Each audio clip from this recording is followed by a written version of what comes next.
I think it's always helpful for people to know, even though you're incumbent, to remind people of your background and Mhm. why you decided to get involved, and then we can get into some of the current issues. It has been my privilege to serve the town of St. Michael's for the past 4 years as a town commissioner, the past two as the president of the town commission. Before that, I was very active in attending the meetings and keeping my ear to the ground to understand what was happening in St. Michael's. And at some point, I decided that I needed to get involved. Now, that's based on partly on my 30 years spent as an investigative reporter for 6ABC in Philadelphia. During that career, as an investigative reporter, I uncovered many cases of municipal fraud and waste, corruption, you name it, it's all out there, especially in the ring suburbs around Philadelphia. So that gave me a clear understanding of what works well in government and where the pitfalls are and how to avoid those pitfalls. And above all, it gave me a real appreciation for ethics and accountability and transparency in government. And I think I've put those principles to work over the past 4 years and look forward to another 4 years of doing the same. What triggered you to get involved in the first place? Was there an issue that St. Michael's was going through that motivated you to run for office? Yeah, there was a contentious issue over the location of the new town office that they were planning at the time. The town owned over an acre of land right across the street from the current town office, but instead chose a tiny little lot that they had to shoehorn a large building into, and even had to change the code to allow for fewer parking spaces than required. Hmm. And the question we always had is, why are you not putting it on the land you already own instead of going out and buying more land to erect a building on? And it went round and round, and there were a number of issues that came to the fore as a result. And it became an issue in the election that I ran in, and we stopped that project. It would have been a white elephant today. We have only 7 employees in town, but they would have been occupying a 5,500 square foot building with over 100 seating meeting room. And that's way too excessive for a town the size of St. Michael. So we saved the town a lot of money back then, and we look forward to doing the same with our new town office project. Is that on the top of your agenda if you win re-election? Well, I'd like to keep the momentum going. I was proud to have spearheaded the purchase of the environmental concern property. It's 7.5 acres with an existing office building on the acreage, and that will soon become a open space passive use park for the town of St. Michael's. It's the last largest parcel of waterfront land in town, and I was very happy to be able to save it from development. Now, that office building that's on the property is now being transformed into our new town office at a cost much less than the $4 million it would have cost us to build a new town office, which had been the original plan. We had no way of knowing that this property would become available at the time, and when it did, we saw the possibilities and switched gears and focused on that building as our new town office, thereby saving the taxpayers millions of dollars. What are the other things that are on your list as we go into this election? Well, one of the big things is the comprehensive plan that's due this year, well, next year, at the end of 2025. Every 10 years, the state mandates that the town update its comprehensive plan. Now, this is a blueprint for the vision that people have for their town, but it's also a guidepost, I should say, for future development, so that when the Planning Commission gets a proposal submitted to it, it often refers and has to refer to the comprehensive plan to make sure that whatever is being proposed is in compliance with the intent of the comprehensive plan. So that's going to be a very important document.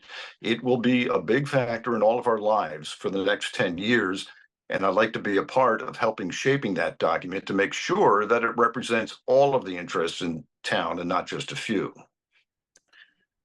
I think when we first talked maybe 4 years ago, maybe it was about the town hall, but there was always a sense of friction may be the best word between the business community and where St. Michael's was going. I know that, many people were feeling that St. Michael's was losing its identity as it became increasingly more of a tourist destination with all the challenges that go with that title.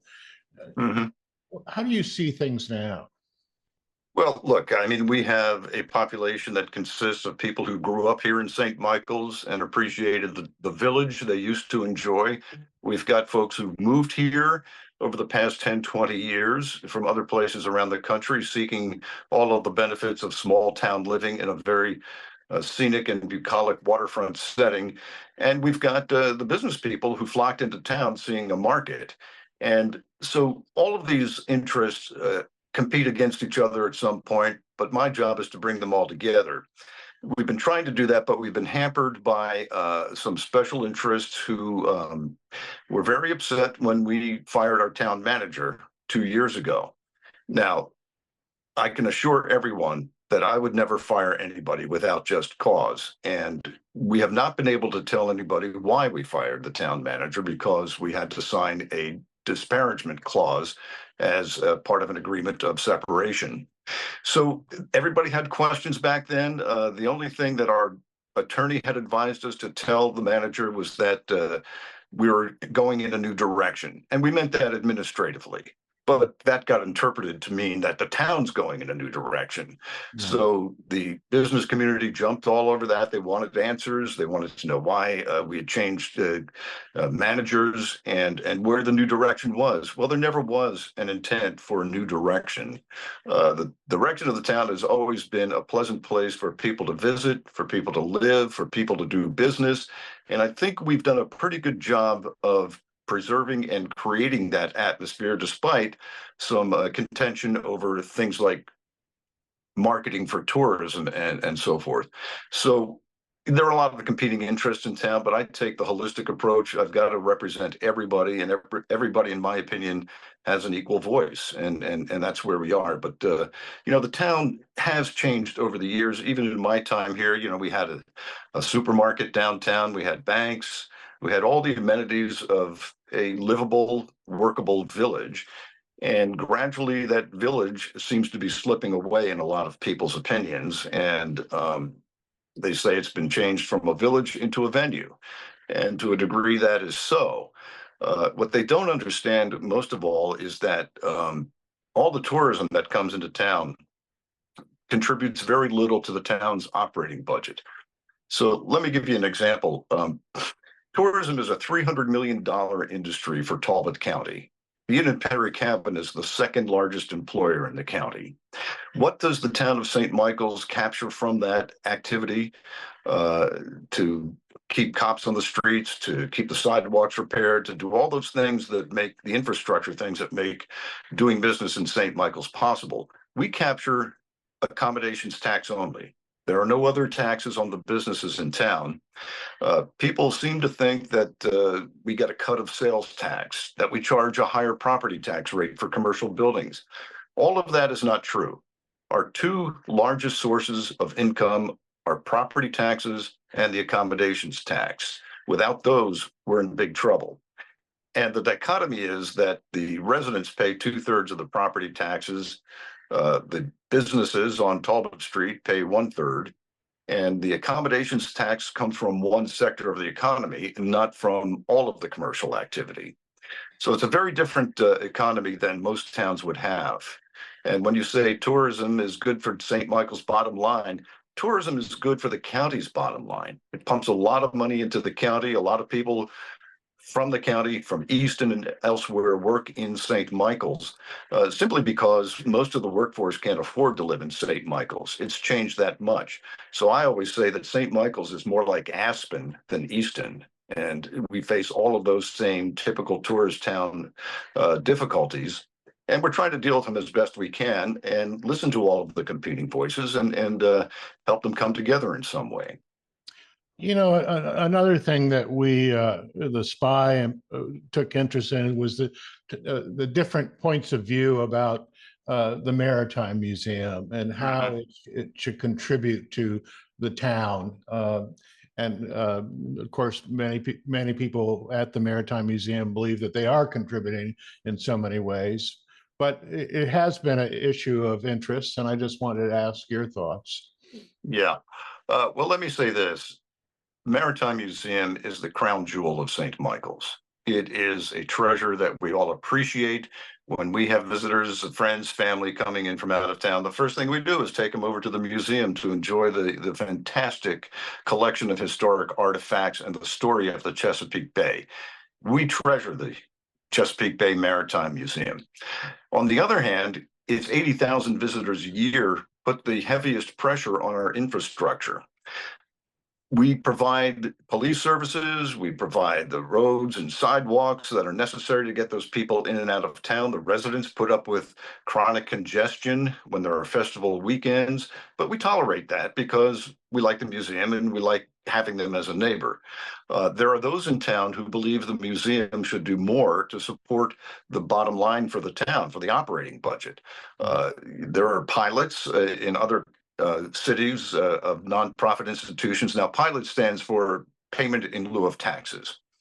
And so there are those in town who believe that the museum should at least give some money to the town to put a cop on the street, to have the trash picked up after those festival weekends in our parks. The taxpayers of St. Michael spend a lot of money keeping this town fit and able to handle the influx of tourism on those busy weekends. And so there's this thought that the museum should maybe kick in to help pay for those services. And is there a way in which the town should be looking to evaluate that? Yeah, there is. I mean, as you know, somebody who has to deal with the budget every year, I would love it if they would contribute to the bottom line of the budget. Again, as I say, we rely solely, mostly on property taxes and the admissions tax. So the hotel sector and the property owners are the biggest contributors to the town's operating expenses.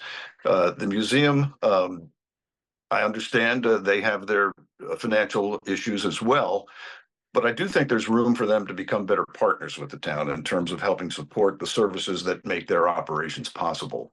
You know, and conversely, they've been buying up private property and taking that off the town tax rolls.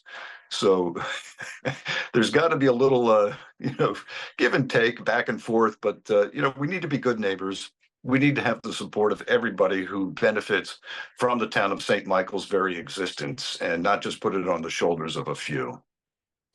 You know, the other thing that the SPY's been covering in different ways has been, frankly, issues related to transparency in towns like Oxford and Cambridge.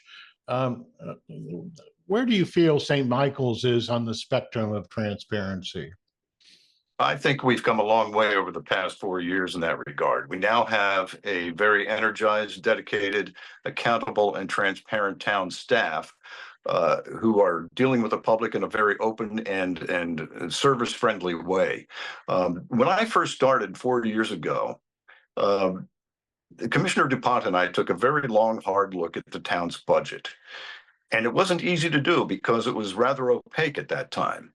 So we sat down with the town manager, we sharpened our number 2 pencils and got to work, and we shaved off every unnecessary expense we could possibly find in that budget. But we also needed a lot of interpretation of what these line items referred to. The budget was very obscure and opaque.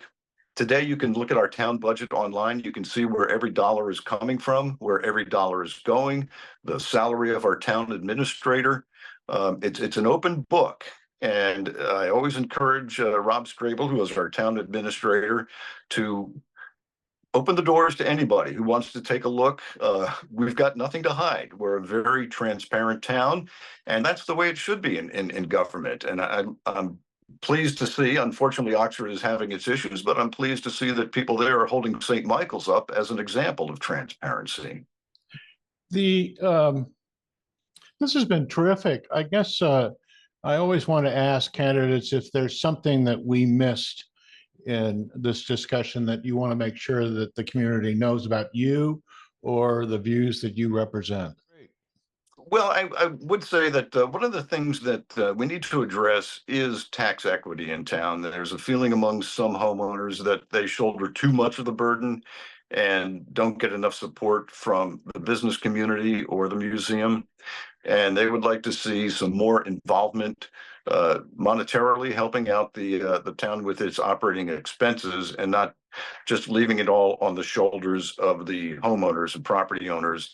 Our homeowners pay 33% higher taxes than their neighbors who live sometimes right across the street in Talbot County. So there's got to be some equity there.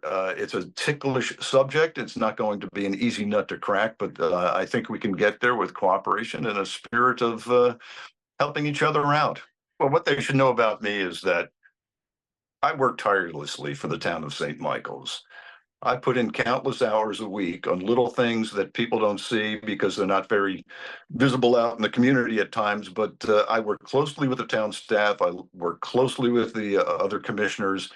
And there's a lot of time and energy that gets put into these things, and a lot of research I do on my own. There was a time when town commissioners were pretty much rubber stamp folks. The town manager would hand them something and say, this is the way it is, and this is the way it has to be. I never took that for an answer. I always look into the background of things that are before us. And, if our town administrator comes to me with a proposal, I do my own research. I don't rely on just that person's word. So I think what people should know is that there are public servants like myself out there and others who aren't in it for the power, the money, and the glory, because there's none of that associated. We're in it because we feel like we need to give back to a community.